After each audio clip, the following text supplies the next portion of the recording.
e, portanto, contamos que esta seja uma sessão. Obviamente, numa hora nós não conseguimos ir a muitos detalhes e a muita profundeza. Queremos dar aqui uma ideia dos aspectos gerais do orçamento e reforçar aquilo que são, digamos, o que tem mais impacto nas empresas. Ora, eu creio que estão todos a ver o slide, portanto.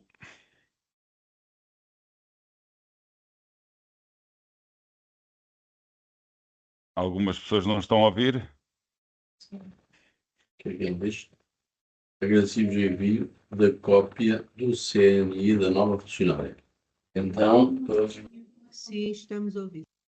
cópia do cartão da Janine, não sei. Você não tem que se perguntar. Para ela precisamos da cópia.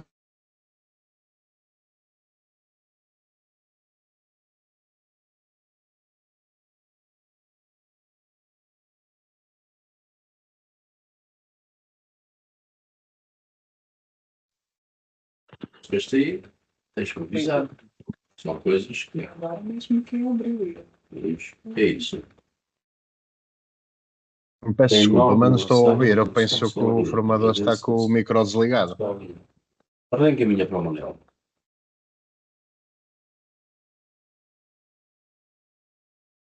Ok. Não sei, por alguma razão isto desligou. Peço desculpa. Agora sim? Ok.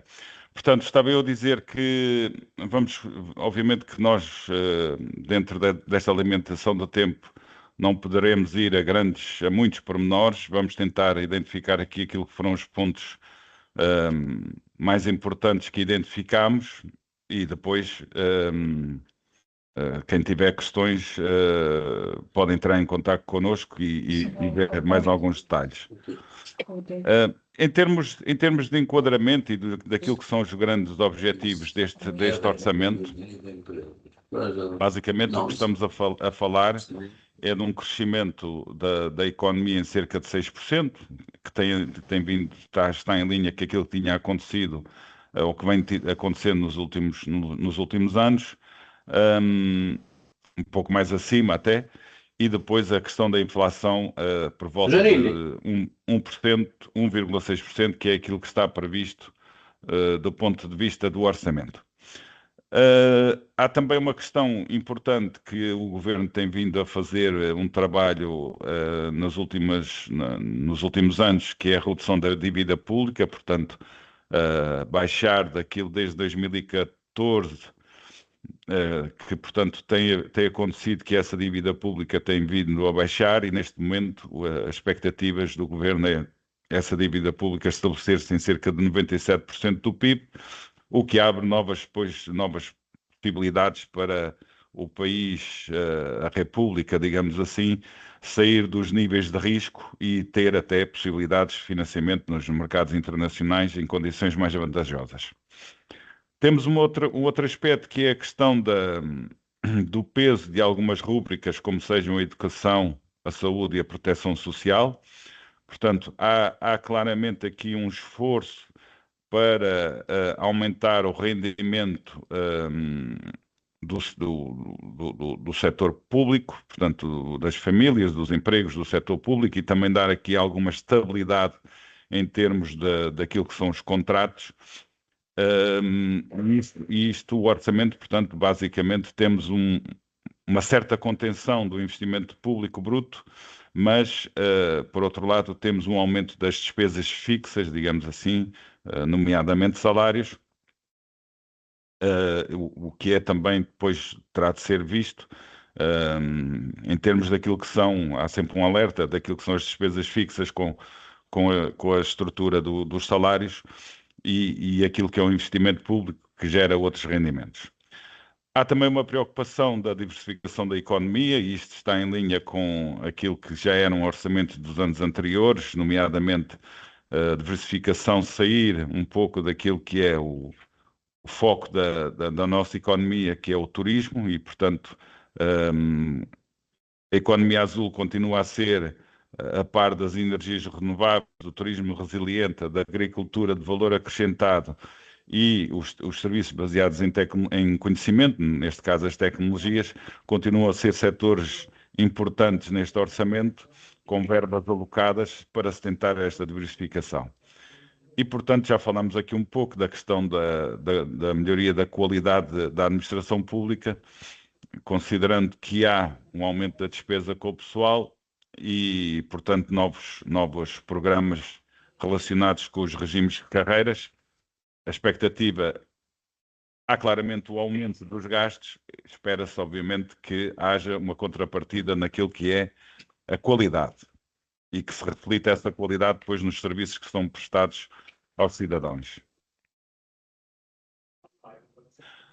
Relativamente à questão fiscal, portanto, nós estamos a assistir a um aumento da arrecadação das receitas. São aqui alguns detalhes que depois poderão ver com mais calma. Há claramente a ampliação da base tributária e a eficiência com a introdução dos mecanismos de controle e da reforma que tem estado em curso na administração fiscal. Portanto, mais arrecadação, não tanto pelo aumento de impostos, mas pela cobrança mais eficiente. Depois temos aqui a questão da previsibilidade, portanto, já temos uma primeira notícia, que é a redução da taxa do IRPC de 21% para 20%, mas temos aqui, essencialmente, uma certa previsibilidade que é importante para a continuidade da captação dos investimentos, nomeadamente no âmbito dos investimentos externos. Há também uma medida para reforçar o ambiente de negócios e o financiamento à economia, portanto, cerca de 3 mil milhões de escudos para garantias a serem emitidas para o setor privado, com orientação para facilitar o acesso ao crédito, a internacionalização e a reestruturação empresarial, portanto, visando a melhoria quer das empresas, quer do ambiente de negócios. E depois temos aqui também algumas oportunidades detectadas no âmbito das parcerias público-privadas, que, no fundo, tentam estabelecer aqui, entre o setor público e o setor privado, ações concretas para projetos, nomeadamente de infraestruturas, energia e serviços. São oportunidades que estão aqui constantes e que merecem ser analisadas por empresas que têm esta capacidade de oferecer serviços integrados e em parceria com o Estado. Portanto, já falámos aqui nos setores que já vêm de orçamento de Estado anteriores e, portanto, onde é que identificamos aquilo que será os drivers ou o potencial para estimular a competitividade da nossa economia. Estamos a falar do turismo e da economia azul, com vários projetos, portanto, vários milhões de escudos disponíveis para estes projetos. Perdão. A energia continua também a ser um pacote setorial, um programa setorial importante. Perdão, que eu estou aqui com...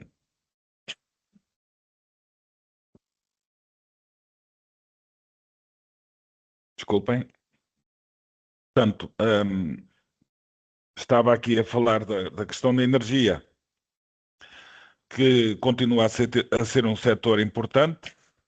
Portanto, estamos a falar da questão da transição energética, a continuidade da introdução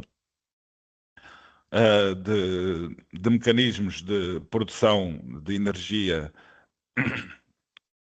renovável e, no fundo, isto também tem um aspecto fundamental, que é depois a redução nos fatores dos custos de importação dos combustíveis fósseis, nomeadamente. Temos também infraestruturas e conectividade, portanto, continua a questão do investimento em estradas, reabilitação urbana, acessibilidades, a questão das ligações aéreas e marítimas, portanto, que são fundamentais para a economia produzir resultados diretos sobre as famílias e sobre as empresas. A nível da agricultura também é um setor que se quer mais moderno. Esperemos que se consiga fazer isso. Há algumas limitações, mas esperamos que isso também aconteça. Temos a nível do capital humano e inovação, continuam a existir vários programas que têm de promover quer bolsas de estudo, o transporte escolar a residências e a formação profissional no emprego. Há várias medidas que vão ser apresentadas relativamente a isso. E depois temos aqui algumas subvenções e apoios específicos, no fundo, para apoiar setores que por inerência não conseguem sobreviver sem o apoio do Orçamento de Estado. Escolhemos aqui algumas medidas, apenas para vos dar uma ideia de algumas medidas que entendemos como relevantes. Por exemplo, está claramente definido que o Governo estabelece um prazo máximo de 30 dias para o pagamento de faturas relativamente ao fornecimento de bens e serviços à administração pública. Para isso é preciso a utilização da plataforma eletrónica de contratação pública. Portanto, esta medida tem o incentivo de tornar a economia muito mais rápida através dos pagamentos, disponibilizando os pagamentos, não havendo atraso nos pagamentos, ao mesmo tempo que introduz, digamos que, um mecanismo de avaliação da administração pública e dos serviços que tutelam, digamos, que os vários ministérios, para garantir que isto é feito dessa forma. Portanto, é importante ter isto em mente, porque tem sido sempre, ou pelo menos muitas vezes, referenciado o atraso do pagamento da administração pública. Neste caso estamos a falar do Governo, do Estado, as câmaras, enfim, continua a ser aqui uma outra situação, mas pelo menos fica a ideia de que o Governo está atento a esta questão. Também para aquilo que são os incentivos para as empresas, nomeadamente na economia digital, há, mais uma vez, uma reserva para que o setor público faça pelo menos adjudicações de 25% do seu orçamento de serviços digitais a empresas, a startups tecnológicas nacionais. Isto, portanto, alinha com aquilo que tem sido, digamos, com o investimento que o Governo tem feito no nível do desenvolvimento e da diversificação da economia para a tecnologia. Portanto, faz sentido, ao se estimular isso, que estas empresas nacionais tenham um acesso privilegiado, digamos assim, a 25% desses montantes. Continua a mobilidade elétrica. Portanto, havia um programa que estava em curso no âmbito de uma comparação internacional que terminou, mas agora vai ser, digamos que, substituído ou criado um novo programa para garantir que vai-se continuar a apostar na mobilidade elétrica, portanto, através de uma linha de garantia e bonificação de juros, para reforçar e continuar a estimular esta questão da introdução das viaturas elétricas. Um pormenor interessante é aqui que o próprio Estado definiu no seu orçamento que todas as viaturas a serem adquiridas devem ser obrigatoriamente elétricos, salvo algumas exceções devidamente fundamentadas. Portanto, isto mais uma vez está alinhado com aquilo que é o programa. E, portanto, estes seriam, digamos que, o enquadramento macro deste Orçamento de Estado. Posso adiantar que nós estamos a preparar um documento que vai, de uma forma um pouco mais detalhada, servir para identificar concretamente oportunidades para o setor privado, portanto, a nível daquilo que são oportunidades decorrentes da contratação de bens e serviços, Estamos a preparar esse pipeline de oportunidades e depois iremos disponibilizar isso para consulta a quem o quiser. Basta-nos seguir e estarem atentos às nossas publicações. Contamos que isso esteja disponível na próxima semana para divulgação. Entretanto, agora vou passar aqui à minha colega, a Nádia Cardoso, que vai fazer, portanto, entrar em linhas mais detalhadas em algumas das medidas que nós temos aqui previstas. Obrigado e até já.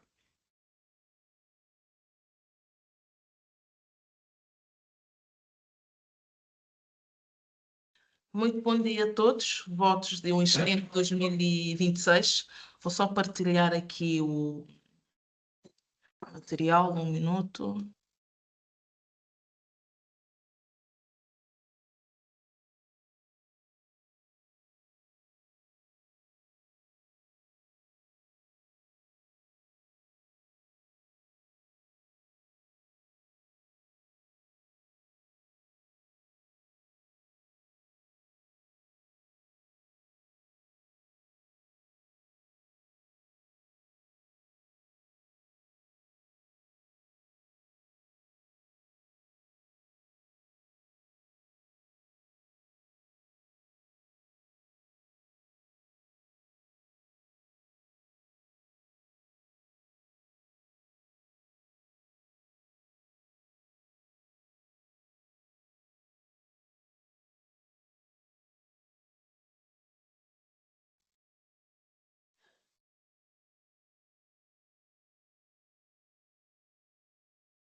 Pedimos desculpas, não estou a conseguir partilhar a apresentação. Só um minuto, por favor.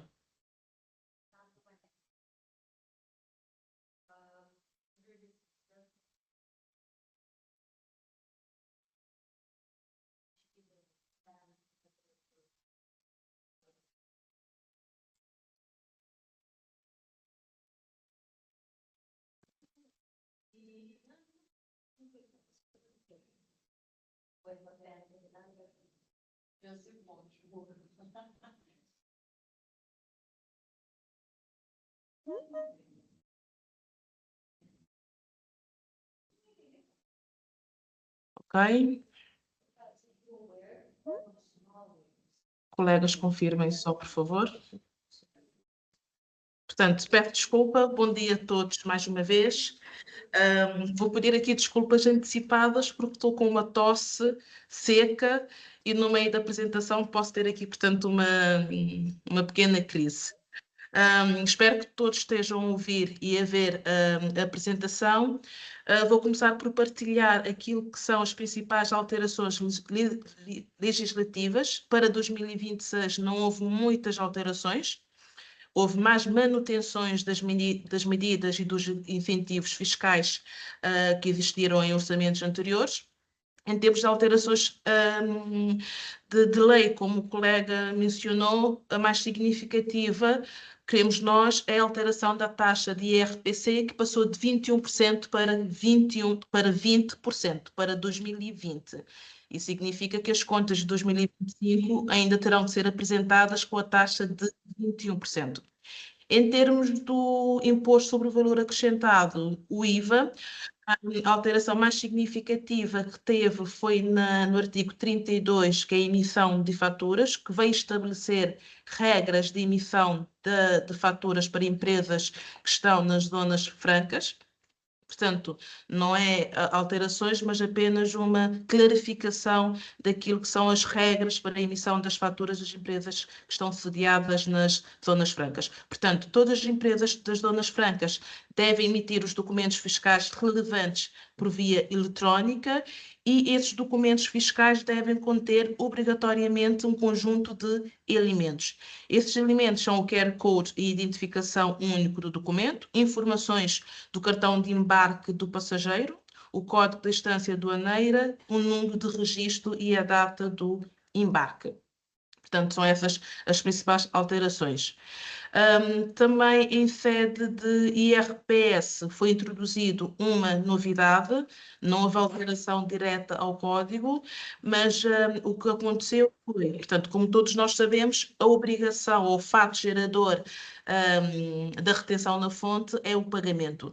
E no caso das rendas, a obrigação de efetuar a retenção na fonte recai sobre a entidade que dispõe de contabilidade organizada ou que deva dispor de contabilidade organizada. Também recai sobre organizações não governamentais. E nesse caso, o que é que foi alterado? Sendo que a obrigação da retenção na fonte recai sobre a entidade que dispõe de contabilidade organizada, o que a administração fiscal fez com essa alteração é dar a possibilidade ao beneficiário do rendimento, nesse caso aos senhorios, de no caso de receber uma renda e o seu inquilino, nesse caso uma empresa, não efetuar a retenção na fonte, o senhorio pode efetuar a entrega em nome do inquilino. Portanto, nesse caso, o que vai acontecer, optando por efetuar essa regularização, vai ter que efetuar a entrega da DPR e liquidar o imposto correspondente. Resumindo, havendo o pagamento da renda em que a entidade que pague não efetua a retenção na fonte, o próprio senhorio pode efetuar a retenção na fonte com caráter liberatório, significa que fica dispensado no final do ano de efetuar a entrega da declaração anual. Portanto, não há retenção na fonte, o senhorio, até dia 15 de cada mês, que é a data legal para entrega da declaração periódica de rendimentos, o DPR, o senhorio pode entregar a DPR, declarar a renda que recebeu e efetuar a retenção na fonte. Portanto, essa medida é uma medida que o Estado, que a Administração Fiscal encontrou para garantir que os impostos sejam pagos. Portanto, não sendo pagos pela entidade que devia pagar, nesse caso, a empresa que dispõe de contabilidade organizada ou instituições sem fins lucrativos, cabe ao senhorio essa possibilidade, não é uma obrigação, é a possibilidade de efetuar a entrega. Isso, contudo, não implica que deixe de existir as infrações fiscais e sanções legais que serão aplicadas às entidades que estejam obrigadas a efetuar a retenção na fonte. Também foi criada uma outra medida, que é o imposto mínimo global qualificado. Não vamos entrar muito em pormenor, porque as regras detalhadas e os procedimentos serão definidos num diploma próprio. Mas, resumindo, o que é esse imposto mínimo global qualificado, ou então o IMG? Portanto, esse imposto mínimo é um imposto que foi criado para grupos multinacionais ou grandes grupos nacionais que tenham rendimentos anuais superiores a 150 milhões de euros. E será a taxa de 15% calculado com base na taxa efetiva de impostos. Portanto, resumindo, o que é que vai acontecer para esses grupos multinacionais ou empresas de grandes grupos nacionais que atinjam esse volume de rendimento? Nós identificamos aqui uma questão que depois pode ser esclarecido quando o diploma ou o regulamento próprio for publicado, que é confirmar se efetivamente é rendimentos ou se é lucro, porque depois existe, quando formos efetuar a forma do cálculo para apurar a taxa efetiva de impostos, aparece aqui o resultado antes de impostos e não rendimentos. Portanto, depois esperemos que essa questão seja clarificada no diploma próprio. Portanto, só em números, sem entrar em detalhes, porque ainda não existe o diploma, o que vai acontecer é a empresa, portanto, apura o resultado antes de impostos, nós vamos ter que calcular qual é a taxa efetiva de imposto e depois perceber se a taxa efetiva de imposto é superior ou inferior ao imposto mínimo global. E sendo inferior, vai existir um pagamento de imposto complementar, ok? Portanto, nós temos aqui um exemplo. Imaginemos uma empresa que tem um rendimento anual de 1 milhão de euros, com o resultado antes de imposto de 500 mil. Portanto, nesse exemplo, o que vai acontecer... Nesse exemplo, o que vai acontecer é a taxa, portanto, com esses números, a taxa efetiva de imposto que foi pago foi de 10%, sendo que o imposto mínimo global qualificado é de 15%, existirá uma diferença de 5%. Portanto, terá que ser pago mais 5% sobre o valor do resultado antes de impostos. Portanto, vamos aguardar para que o diploma seja publicado e perceber melhor quais são as condições e quais são os procedimentos, digamos assim, para a aplicação desse imposto mínimo global qualificado. Em termos de novidades e de alterações significativas, são essas que foram identificadas no orçamento. Em termos de manutenção dos incentivos, a maioria dos incentivos e das medidas fiscais são medidas que já existiram nos orçamentos anteriores. Uma delas é incentivos à startup jovem, em que a taxa de IRPC é de 2,5% para empresas que atuem na atividade de tecnologia de informação e comunicação e também atividades de desenvolvimento. As restantes atividades ficam sujeitas a uma taxa de 5%. Contudo, não obstante essa diminuição de taxa, essas empresas continuam sujeitas ao pagamento da tributação autónoma. Também as startups têm isenção de direitos aduaneiros, imposto sobre o consumo e IVA na importação de um veículo de transporte de mercadoria com idade não superior a 5 anos, desde que estejam ligados diretamente à atividade da empresa. Também manteve-se a isenção de direitos na importação de matérias-primas subsidiárias, produtos acabados e semi-acabados, durante a fase de instalação, ampliação e remodelação no âmbito de projetos industriais. Manteve-se a possibilidade de dedução ou coleta do IRPC de 50% no caso de empresas elegíveis, cuja direção efetiva esteja localizado fora da cidade da Praia, São Vicente e Ilha do Sal. E, nesse caso, exclui-se as TICs e as empresas que se dedicam à investigação e desenvolvimento. Também manteve-se a redução de 50% de emolumentos devidos nos atos notariais e de registros que resultarem da compra e venda do imóvel para a instalação da sede dessas startups. Também isenção de imposto de selo, 0,5% nos contratos de financiamento e a possibilidade de alteração de regime de tributação. Portanto, como nós sabemos, a maior parte desses benefícios, quando se fala de redução de IRPC ou dedução ou coleta, só se aplica ao regime de contabilidade organizada. Okay? Portanto, as startups que quiserem alterar, que estejam no REMP e que só beneficiam de isenção de IVA e de impostos aduaneiros, para ter benefícios, ou seja, para serem tributados a uma taxa mais vantajosa de 2,5% ou de 5%, sendo uma startup, tem a possibilidade de proceder à alteração do regime de tributação. E essa alteração tem impacto e efeito sempre a 1 de janeiro do ano seguinte. Em termos de lucros, manteve-se a isenção de IRPC em caso de reinvestimento dos lucros pelas empresas de base tecnológicas que estejam autorizadas a operar na zona especial para as tecnologias.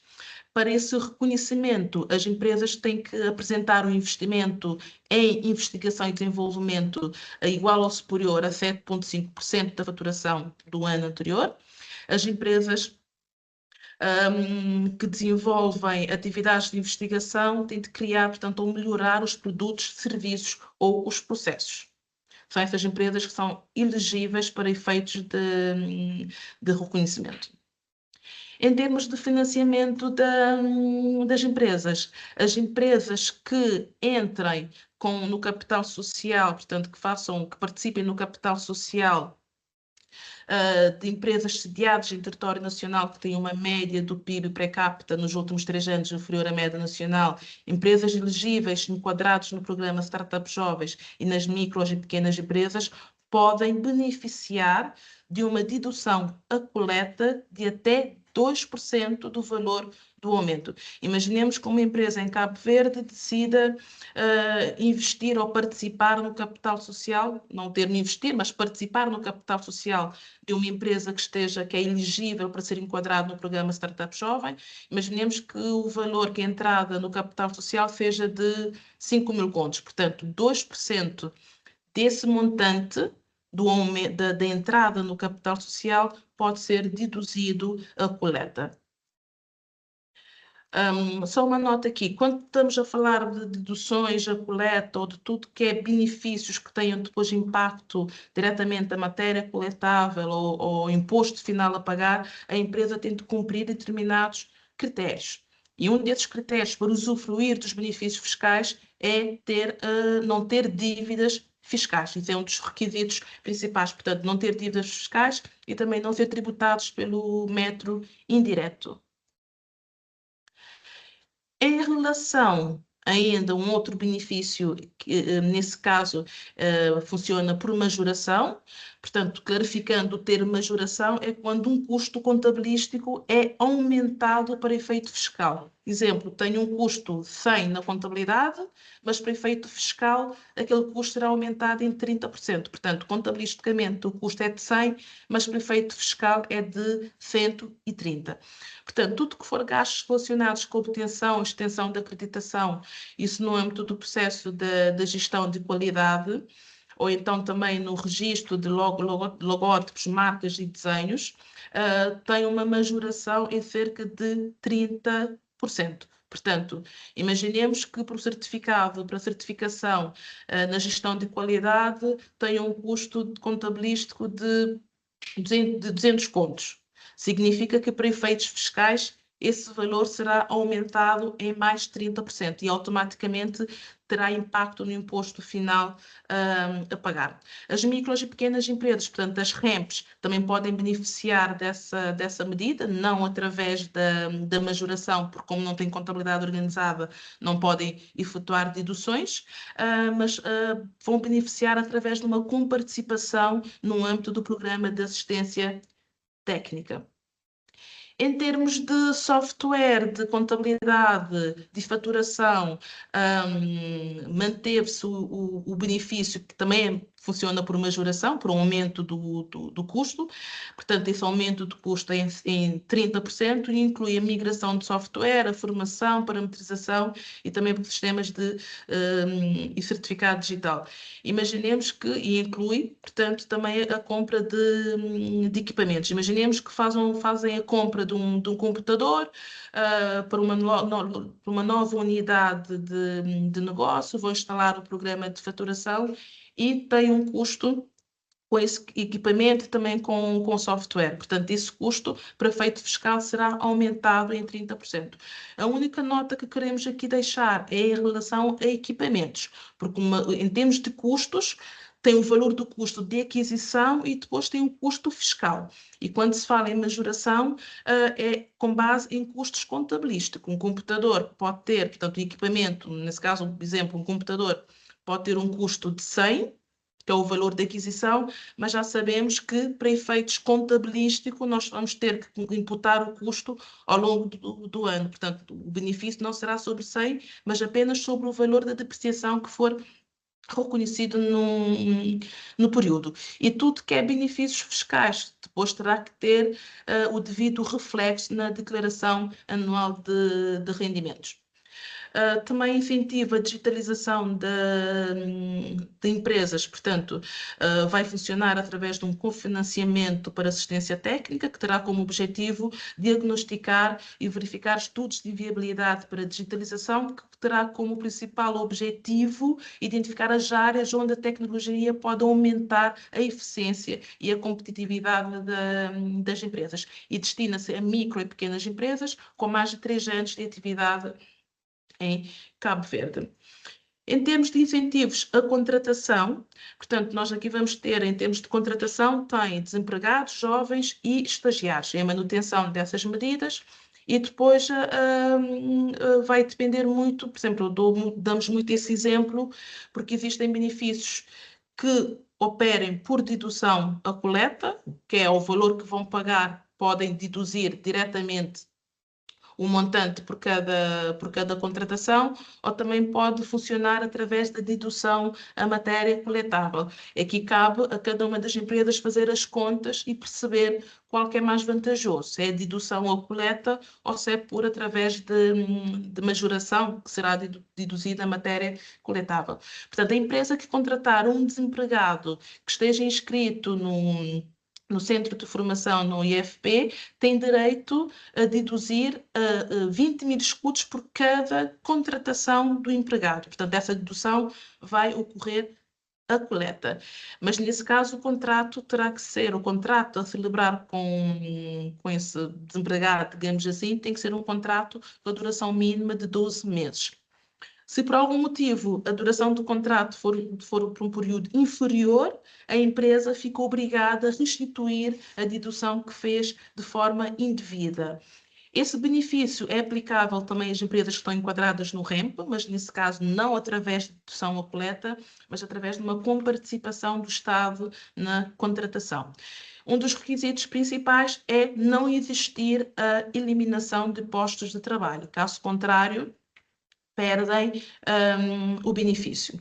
E esse benefício, a redundância, é cumulativo com outro benefício que existe, que é a criação líquida de emprego. Portanto, o que é que acontece? Contratando um desempregado, podem deduzir a coleta. Quando falamos de deduzir a coleta, significa que o imposto que foi apurado a pagar é de 100 contos, mas como houve a contratação de um desempregado, vão deduzir 20 mil escudos. No final, só vão pagar 80 contos. Okay? Quando se fala em dedução à coleta, isso é sobre o valor apurado a pagar, vamos deduzir o valor do benefício.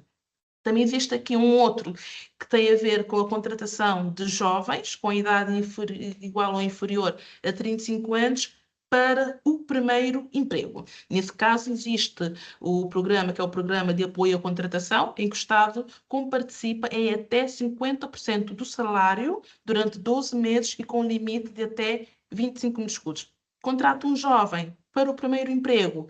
Imaginemos que o salário que acordem com ele é de 50 mil escudos, o Estado comparticipa em até 25 mil escudos. E uma da condição é que também não pode existir a eliminação de postos de trabalho.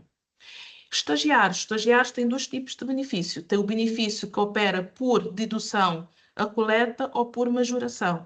Dedução à coleta, aquele exemplo que eu dei, 100 contos de imposto a pagar, pode deduzir 20 mil escudos por cada contratação.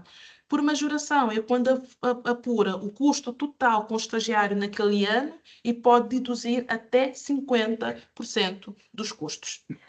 Portanto, aqui nós o que sugerimos sempre é efetuar as contas e perceber qual que é mais vantajoso, se é por majoração ou por dedução, porque esse tipo de benefício não é cumulativo. A empresa tem que optar por deduzir a coleta ou por majorar os custos. Temos estagiários, o contrato tem que ter um período mínimo de 6 meses. Existe, durante esses 6 meses, a isenção à segurança social e também existe, ou poderá existir, se a empresa assim entender, a comparticipação mensal no pagamento do estágio, que pode ir até 15 mil escudos, no caso de licenciados, 11 mil escudos para estagiários que detenham formações profissionais. Como eu tinha dito, não é cumulativo com a criação, não é cumulativo com a majoração dos custos. Outras medidas, outros incentivos, nesse caso é incentivos à importação de táxi, que é isenção de ICE, Imposto sobre o Consumo Especial, e direito de importação, que é reduzido a 5%, e não se aplica, e não se aplica a veículos elétricos. Também na importação de veículos pesados de transportes coletivo existe a isenção de imposto sobre o ICE e de IVA, portanto tem aqui as características das viaturas, portanto viaturas pesadas de passageiros com mais de 30 assentos, 12, 23, tem aqui o conjunto de características dessas viaturas pesadas. E o limite de idade, portanto, esses incentivos não se aplicam a veículos que tenham mais de que 6 anos. Também para veículos para turismo, manteve-se a isenção de ICE e de IVA, portanto, não existe uma taxa reduzida na importação e também, portanto, tanto na importação como em equipamentos para a viatura. 4 lugares, portanto, viaturas para turismo de aventura, manteve-se também a isenção de ICE, a taxa reduzida de importação de 5%, excepto viaturas elétricos, e, portanto, existe aqui uma regulamentação adicional que é definido em portaria própria. Em termos de mobilidade elétrica, manteve-se a isenção de IVA, ICE e direitos aduaneiros na importação de veículos elétricos novos, incluindo de 2 rodas, isenção de IVA e de direitos aduaneiros. Será também criada ou reforçada uma linha de garantia e bonificação de juros, que é para, como o colega tinha mencionado inicialmente, para reforçar ou acelerar o programa de mobilidade elétrica. Incentiva a construção de espaços desportivos, portanto, nesse caso, a isenção de direitos aduaneiros e de IVA na importação de materiais e equipamentos para manutenção, construção ou reestruturação de espaços desportivos, que tem como principal beneficiário o Organismo Central de Desportos, federações, associações, clubes legais, etc. Incentivos em ensino à distância, tudo que for importação de equipamentos, como por exemplo de computadores portáteis para ensino ou para formação profissional, beneficiam de isenção de direitos de importação ou de IVA. E também, não se tratando de importação, mas transmissão dentro do território nacional, existe a isenção do IVA. Também a isenção do imposto de selo para créditos. Imagina, se a empresa negociar ou contratar um financiamento para aquisição e importação desses equipamentos, existirá a isenção de imposto de selo. E esse benefício é da competência da Direção Nacional da Receita do Estado. Desculpa. Outros benefícios, que é o incentivo à microprodução de energias renováveis, que é a bonificação de 50% dos juros em crédito para habitação e instalação de equipamentos, isenção de IVA na aquisição de equipamentos e serviços de instalação e aplica-se a consumidores finais em baixa tensão normal ou tensão especial. Também incentiva a produção de energias renováveis, que é a isenção de direitos aduaneiros e de mais imposições de importações de painéis solares e outros dispositivos modernos de produção de energia renovável. Incentivos à produção industrial de inertes, isenção de direitos de importação e de IVA, na importação de máquinas, equipamentos, acessórios, peças e materiais para a produção industrial de inertes, incluindo extração e transformação de massas minerais. Portanto, e essa isenção aplica-se, aqui houve uma alteração, porque em 2025 essa isenção apenas se aplicava às empresas sediadas nas ilhas de Bravo, Fogo, São Nicolau e Santo Antão. E para 2026 foi ampliado para todo o território nacional. Portanto, deixou de existir essa discriminação, digamos assim. Portanto, e a condição portanto, para a obtenção desse benefício, cabe à Direção Nacional do Ambiente e Direção Nacional do Comércio, Indústria e de Energia. Em termos de bonificação de taxa de juros, houve aqui um aumento do valor da dotação. Em 2025 foi de 202 milhões.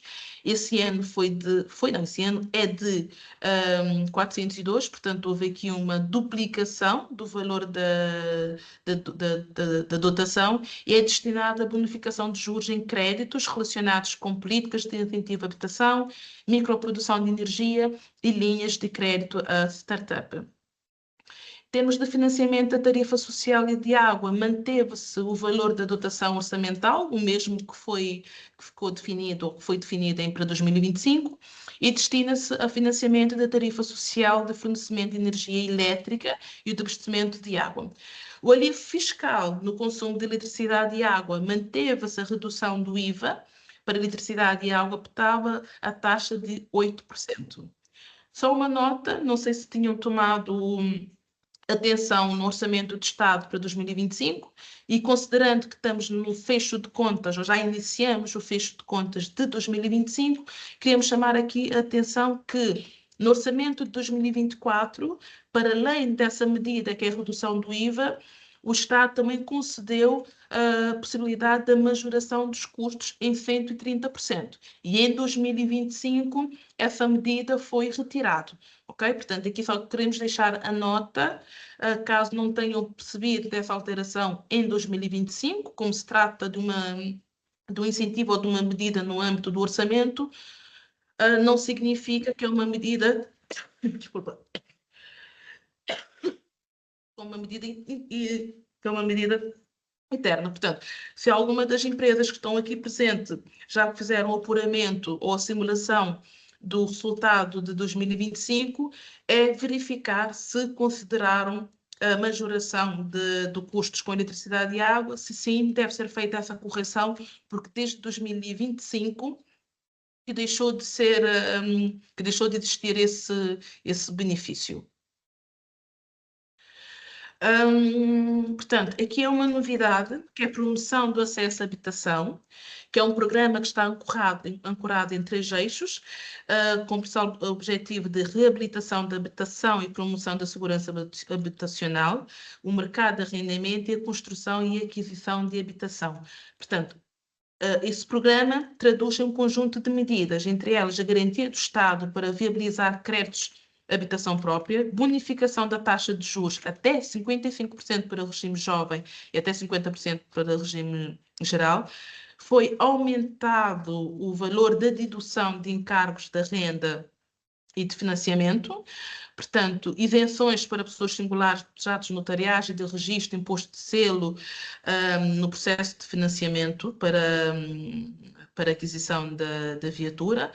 Portanto, incentivos fiscais para construção e venda de habitação a preços controlados.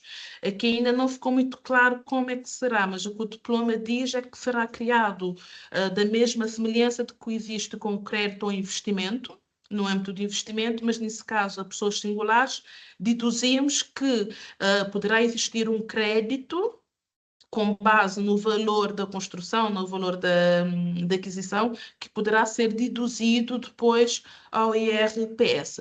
Mas aqui tem uma nota importante que é, quando se fala no aumento da dedução de encargos como renda e habitação, não se esqueçam que agora, a nível particular, pessoal, não se esqueçam que para ter esse benefício significa que deverá existir, portanto, a pessoa singular terá que efetuar a entrega da declaração de rendimentos. E como sabemos, portanto, essa obrigação, ou seja, as pessoas não têm a obrigação, a pessoa singular não tem a obrigação de declarar os seus rendimentos no final do ano.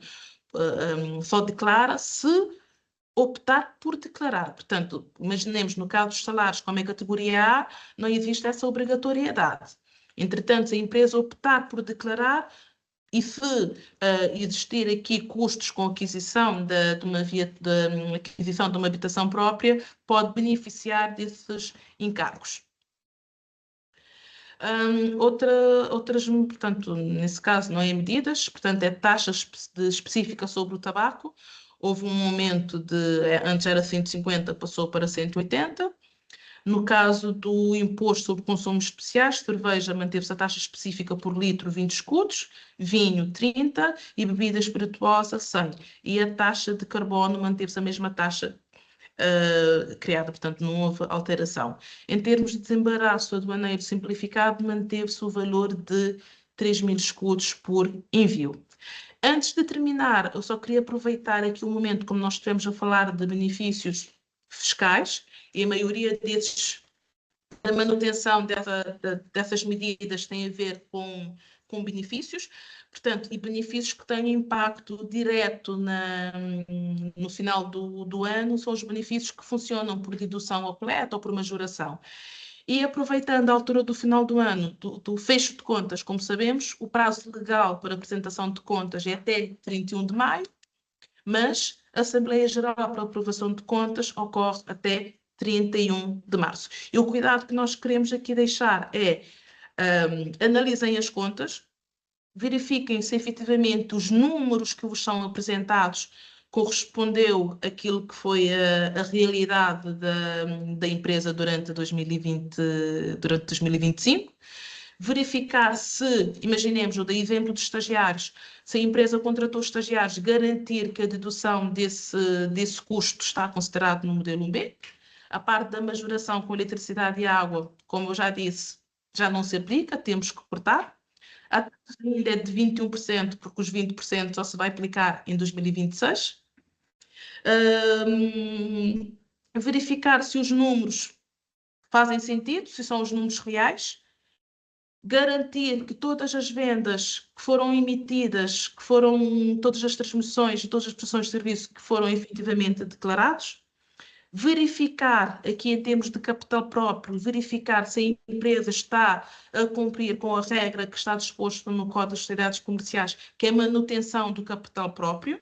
Portanto, o capital próprio não pode ser inferior a 50% do capital social, porque senão está em situação de perda de capital e vai obrigar, ou considerando o valor, pode determinar até a liquidação da sociedade, então pode obrigar a que os sócios façam entradas ou injeção de capital, garantir que as reservas legais foram constituídas, garantir que vai haver ou que foi efetuado corretamente a dedução dos prejuízos fiscais, verificar que os custos que estão imputados são custos que efetivamente têm a ver com a atividade da empresa, portanto, um conjunto de procedimentos que muitas vezes podemos deixar na mão do prestador de serviço de contabilidade, mas nós, enquanto empresários, ou enquanto responsáveis pela empresa, verificar se efetivamente aquilo que foi apurado está apurado em conformidade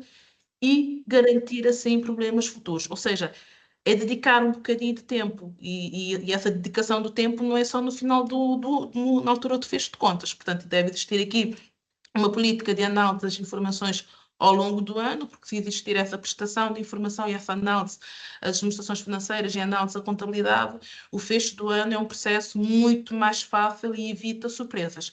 Muitas vezes, se calhar, pode acontecer situações que recebem no final, a 31 de maio, um DUC para pagar com um valor significativo e ficam surpresos. Mas se existir essa disciplina de acompanhar o negócio, tornar a contabilidade uma ferramenta para a gestão da empresa, ok? Facilmente conseguem, ou seja, não são pegos de surpresas. Estão previamente preparados para quando daqui a 5 anos, não sei se tem alguém aqui da administração fiscal, mas se tiver, não é uma indireta, é uma direta, porque como nós sabemos, o período de caducidade é de 5 anos. O que é que significa? Significa que as contas que eu vou apresentar hoje, as finanças têm até 5 anos para analisar e perceber se não digo perceber, mas analisar e verificar se efetivamente os impostos foram apurados em conformidade. E não estando em conformidade, juros compensatórios, coimas, aqueles processos que nenhum de nós gostamos. E quanto mais tarde, quanto maior o tempo da administração fiscal para fazer a inspeção e verificar, maior serão os juros compensatórios. Portanto, o tempo que nós dedicarmos hoje em garantir que as contas estão fechadas em conformidade, que o imposto apurado está corretamente, vamos evitar que daqui a 5 anos, no pior dos cenários, no mês de dezembro, quando estamos a pensar no Natal, temos aqui uma notificação das finanças com liquidações adicionais de IVA, de IRPC e de IRPS para liquidar. Portanto, ter atenção a essas questões e garantir que, existindo efetivamente esses custos, que as empresas que vocês possam beneficiar de tudo que são medidas e incentivos fiscais que nós apresentamos aqui, porque o Código dos Benefícios Fiscais, e reparem que essas medidas, a maioria são medidas no âmbito do orçamento, mas o Código de Benefícios Fiscais tem um conjunto, tem um leque de benefícios que muitas vezes não são usufruídos por desconhecimento, ok? É claro que se a empresa não contratar um estagiário, ou se não houver a criação líquida de emprego, a empresa não consegue beneficiar. Mas existindo efetivamente esses custos, a empresa tem todo o direito e convém que seja depois que tenha direito a beneficiar desses benefícios. E tudo que é benefícios fiscais ou incentivos fiscais, com exceção dos direitos aduaneiros, mas todos os restantes, no final do fecho de contas, devem refletir na declaração anual de rendimentos. São essas as medidas e incentivos fiscais que nós tínhamos para partilhar convosco. Portanto, se houver aqui questões ou se houver esclarecimento, algum ponto que não tenha ficado claro, agora é o momento ideal para colocarem essas questões. Muito obrigada pela vossa participação.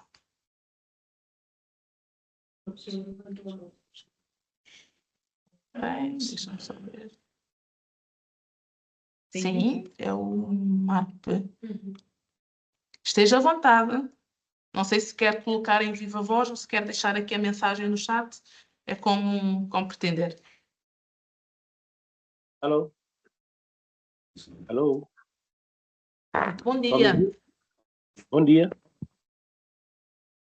Sim, sou Sim, bom Ivan dia. Carvalho. Sim, sou Ivan Carvalho, sou sócio-gerente do laboratório, a bioanalítica. Gostaria de saber quais são as alterações que houve nesse orçamento do Estado na parte de saúde. Não detectamos assim alterações significativas. O que existiu, portanto, tem uma alteração que já vem de anos anteriores, portanto, que a partida manteve-se, que seria o crédito ao investimento, que é investimento na área de saúde, portanto, beneficia de um crédito de imposto, salvo erro, de até 30% do valor total do investimento. Mas queremos não ter verificado assim, caso alguma coisa específica na área de saúde, queremos não termos verificado nada diretamente ligado à área da saúde.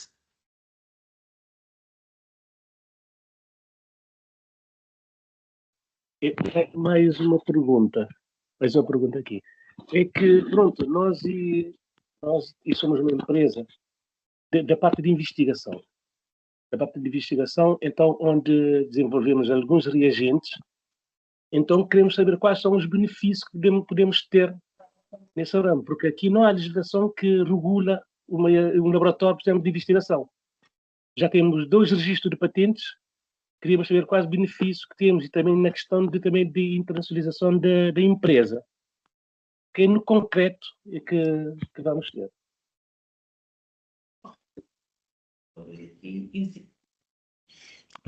Esta questão é interessante porque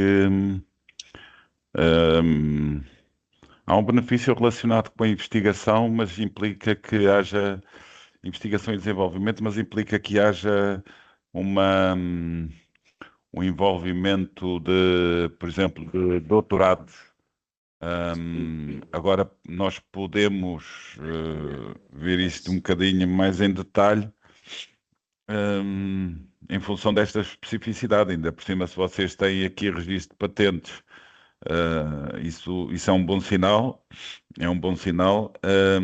e merece ser apreciado. Podemos depois tentar falar mais detalhadamente e personalizar mais esta conversa. Ainda em um que outro disse, mas só me lembro da questão da investigação e desenvolvimento, mas tem ali umas condicionantes específicas. Eu já tenho aqui, portanto, alguns benefícios, portanto, posso só deixar aqui, como o colega disse, depois pode haver uma conversa mais em detalhe, mas existe isenção de imposto de selo nas operações de contratação de financiamento, isenções na transmissão, no caso de aquisições de imóveis, importação de matérias incorporáveis na instalação, expansão ou remodelação, nesse caso de 5%. Existem também deduções à coleta, que têm a ver com despesas realizadas nesse período relativo ao desenvolvimento, ou se houver acréscimo de despesas. Portanto, tem aqui um diploma, nem um diploma, no orçamento tem aqui um artigo que identifica, portanto, um conjunto de benefícios e as condições, ok? Portanto, também tem, para além da dedução à matéria, dedução à coleta, também tem aqui majoração de até 15%, mas tem aqui umas regras específicas em termos dos valores a deduzir. Ok? Depois podemos partilhar isso consigo e analisar isso em detalhe, porque ele tem por exemplo, fala taxa base, tem uma percentagem para dedução, uma taxa incremental para acréscimo de despesas realizadas naquele período, mas contudo existem aqui um conjunto de benefícios associados à investigação e desenvolvimento. A coisa que eu queria perguntar é o seguinte, que o nosso review já foi apresentado, por exemplo, em Angola, onde a Zona Angola apresentou o nosso reagente e também o Moçambique também. O Ministério da Saúde também organizou também uma conferência também apresentando o nosso reagente. Na União Europeia, o Instituto de Higiene e Medicina Tropical de Lisboa concorreu com o nosso reagente de inovações na Europa, ficámos em terceiro lugar. Caso, quais são os benefícios que aqui em Cabo Verde podemos ter com essa internacionalização? Então, há uma empresa do Brasil também, uma empresa distribuidora, que quer comercializar o nosso agente para vender em toda a América Latina. Agora, e o presidente já nos comunicou que queria fazer um encontro connosco. Vamos ter uma reunião na próxima semana. Só queríamos saber, em termos financeiros, que vamos ter o benefício fazendo esses trabalhos na parte internacional. Então, eu ia sugerir o seguinte: tem aí os nossos contactos, nosso e-mail e os nossos telefones. Se pudesse depois colocar essa questão um bocadinho mais detalhada, exatamente para a gente poder ver de uma forma assim sintética o que é que pode ser o caminho depois a seguir para terem esse apoio. É isso. Sim, tem aqui, tem os telefones, os contactos, o e-mail. Se quiser escrever uma breve indicação daquilo que é o vosso projeto e a gente depois orienta a questão da resposta. Sim, o nosso projeto, pronto, é mais voltado para a exportação, porque o mercado Cabo Verde é um mercado pequeno, já que seria interessante fazermos contato convosco para nos orientar nesse aspecto. Sim, isso precisamos de aumentar as exportações, diminuir a balança comercial. Isso é bom. Se vocês têm patentes, estão de parabéns. Em primeiro lugar, acho que merecem aqui já uma salva de palmas. Uma salva de palmas por fazerem registro de patentes, porque eu não conheço. Em Cabo Verde deve de haver, se não forem duas que são as vossas, poucas mais devem ser. Eu acho que até nos PALOPs e CPLP, em termos de saúde, acho que somos o primeiro. Olha, boa. Então vamos é falar. Seguinte, agora imagina uma coisa, aqui em Cabo Verde não tem muito conhecimento do nosso regente. Já estamos na Polónia, no Afeganistão, Brasil, Angola, Moçambique, Portugal, Canárias. Vieram-nos buscar em 2024 para irmos apresentar o nosso regente das Canárias. Aqui, mesmo o Ministério da Saúde, até ainda não conseguimos contratar com o ministro. Sabe aquela expressão, santos de casa não fazem milagres? Vocês têm de olhar para fora. Têm de olhar para fora. Se tem a patente e se há procura no exterior, a riqueza vem de lá. Isso. Mercados mais maduros, interessados. Já temos o registro de patentes, só que não temos financiamento para patentar. Mais ou menos cerca de 10 mil contos a 9 mil contos, assim mais ou menos é o valor da patente do nosso regente. Ok, então a gente já temos aqui uma ideia. Faça-nos chegar essa informação e depois nós vamos procurar ver como é que podemos ajudar. Ok, tá bom. Muito obrigado. Obrigado pela participação. Temos aqui a Samira. Olá, Sr. Carlos, boa tarde. Oi, Não sei Samira, se tudo estão. bem? Olá, Estamos, tudo bem? sim. Ok, antes de mais, queria desejar feliz ano 2026 para toda a equipe da BETOC. A Nádia estava a falar sobre alteração legislativa sobre a taxa do IRPC. Só queria confirmar se isto entra em vigor a partir deste ano, né? Correto. Tudo que são alterações, portanto, tudo que estamos aqui a falar em termos de orçamento, é um orçamento de Estado para 2026, portanto, só se aplica a partir de 1 de janeiro de 2026. As contas de 2025 ainda serão fechadas à taxa de 21%. As contas de 2026 é que serão fechadas já com base na nova taxa, que é de 20%. Ok, certo. 21% para 20%. 21% para 20%. Para 20%, ok, percebi. Correto. Uma Todos outra os questão restantes também. mantêm-se. Certo. Outra questão é sobre deixa-me ver, tenho aqui anotado, sobre a faturação. O governo estabeleceu um prazo máximo de 30 dias para o pagamento das faturas, mas a Nádia falou qualquer coisa da plataforma de contratação pública. Isto tem a ver, a faturação tem a ver somente com a plataforma, as faturações feitas através da plataforma contratação pública ou é no seu todo, no geral? Bom, foi o Carlos. Todas as faturas com o Estado.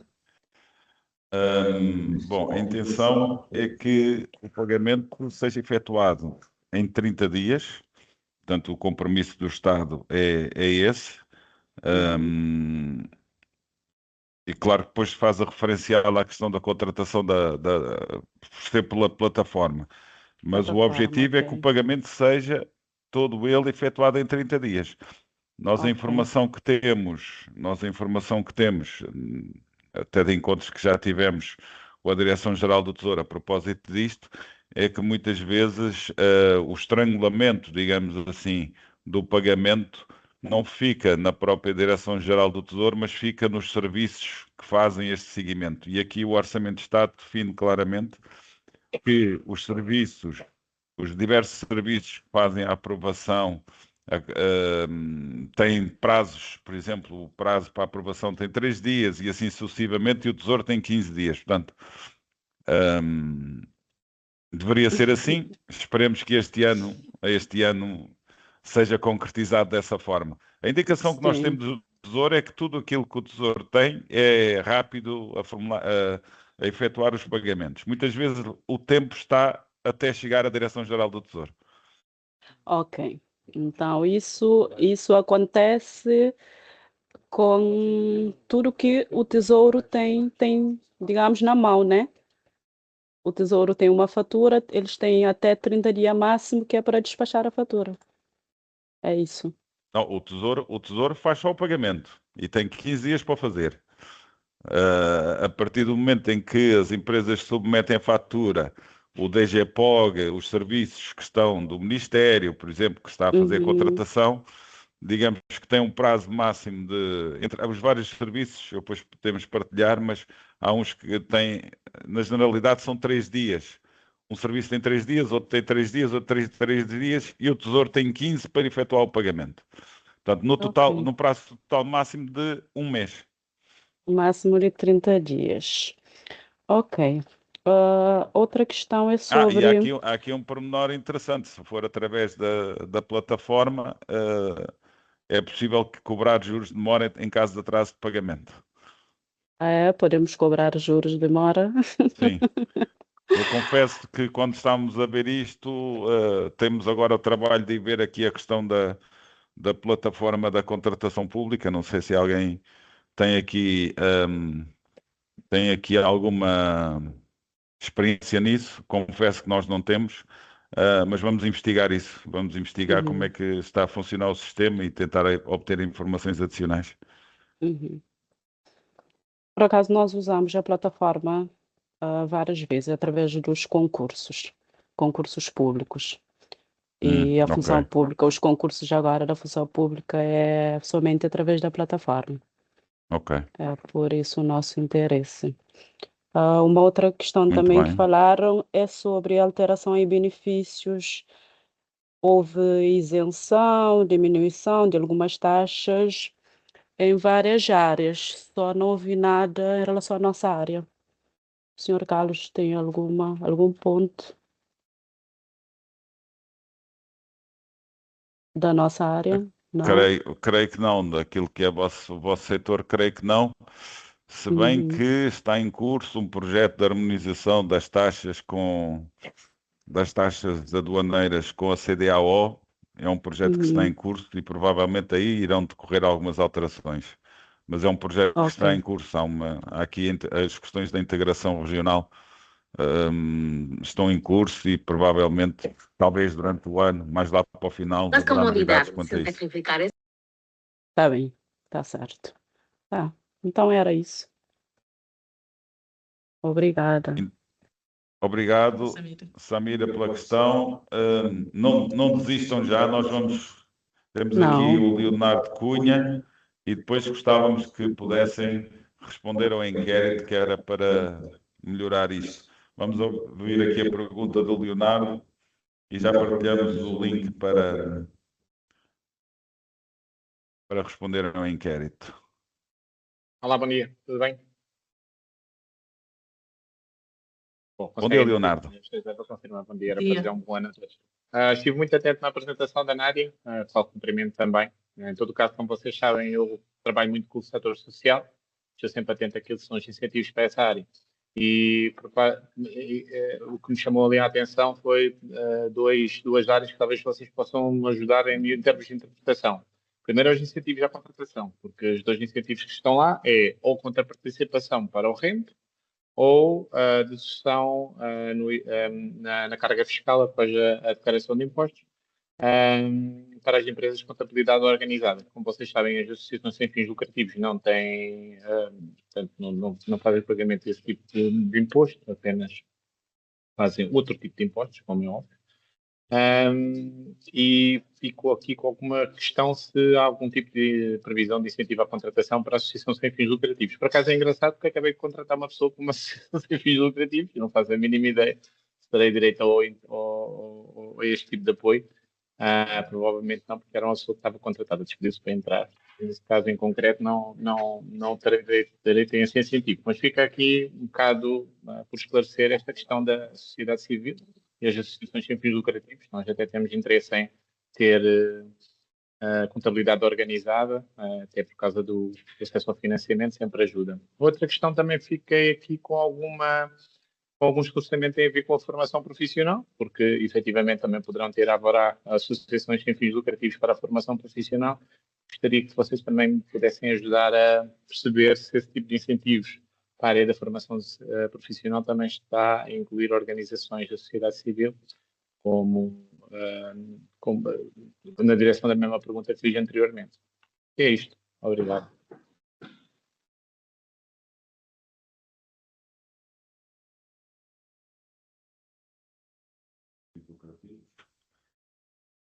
Leonardo, bom dia e bom ano para si também.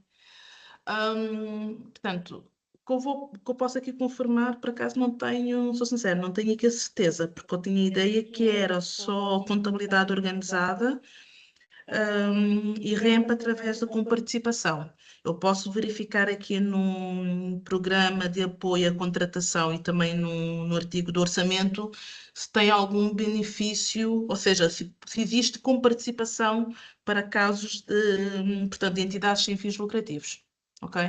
Porque do que eu vi daqui da redação, por ser uma contabilidade organizada, REMP, não tenho aqui nada de sem fins lucrativos. Mas vou conformar Nádia, só assim um pequeno parte. Também? Você pode ter uma associação sem fins lucrativos com contabilidade organizada. Isto existe vários.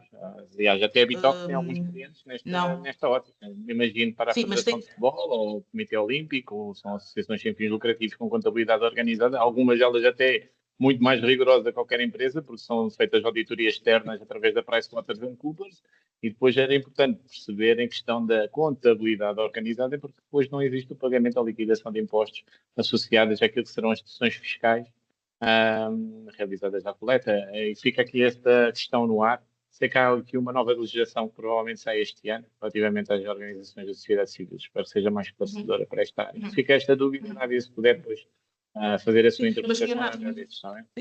Aqui só uma questão, porque nós quando estamos a falar em contabilidade organizada, portanto, durante todo esse processo, quando nós falamos sempre em contabilidade organizada, em termos de regime fiscal, porque pode ter uma associação que tenha internamente a sua contabilidade organizada, mas para efeitos fiscais ela não tem contabilidade organizada. Ok? Porque está fora do regime. O regime de tributação ou é o regime de contabilidade organizada, em que se enquadra as empresas, não sociedades civis, e depois tem o regime especial de micro e pequenas empresas. É mais nesse termo que nós utilizamos contabilidade organizada. Ok? Porque pode ter, imagina, nós temos casos de empresas no REMP que têm contabilidade devidamente organizada, mas só que para efeitos de tributação não é contabilidade organizada. Ok? Mas eu vou depois fazer aqui a confirmação dessa questão e informo. Okay? Eu aproveito a presença aqui do Leonardo para convidar todos os presentes a fazerem o seguimento da WeCare. Há aqui todo um conjunto de partilhas que eles fazem. Nós mesmos somos seguidores das diversas oportunidades que eles divulgam, portanto, fiquem atentos. Quem está, essencialmente, quem faz parte da questão das organizações da sociedade civil, sigam o WeCare. E já agora aproveito para dizer que saiu uma notícia de um financiamento da Embaixada da Alemanha muito interessante, 25 mil euros, para quem trabalha no setor social. Estejam atentos e tentem aplicar. A gente vai começar a seguir as pisadas da Bitoc e vamos começar a fazer uma newsletter também. Vamos aqui a fazer copy-paste das boas práticas. Ótimo, ótimo. Mas sigam, porque há ali muitas, nós temos visto e há ali muitas coisas que, olha, por exemplo, na investigação, estamos a falar aqui da questão das patentes, provavelmente alguns daqueles fundos podem ser dirigidos para... Leonardo, fica aí a nota, fazem uma pesquisa rápida. Nós temos um chatbot na nossa página. Se vocês fizerem uma pesquisa por procura, já dá-vos algumas respostas, está bem? Já estamos com a inteligência artificial montada até na empresa. Leonardo, eu já dei aqui uma vista de olhos rapidamente, só fala em empresas com contabilidade organizada, portanto, IRPC, IRPF e DEP. Exclui sociedades civis, está bem? Infelizmente. Vamos continuar na luta, vamos lá bater à porta outra vez das finanças, convencer que isto é um setor importante. Claro. Ok. Tem aqui uma questão da Cátia Gomes, espero que a Cátia ainda esteja presente, que é sobre serviços de saúde, se houve alteração em sede de IVA, nomeadamente liquidação. Para já, não. Que também nós verificamos, porque em termos do código do IVA, a única alteração que houve foi aquela que eu mencionei das empresas das zonas francas. E também uma coisa que eu não mencionei, que tem a ver com a questão do programa de faturação e programa de contabilidade, que as finanças, a administração fiscal afinou ali algumas regras a reforçar que os documentos, quando são comunicados, não pode existir alterações, a falar também da questão da certificação dos softwares, tanto de contabilidade como de faturação.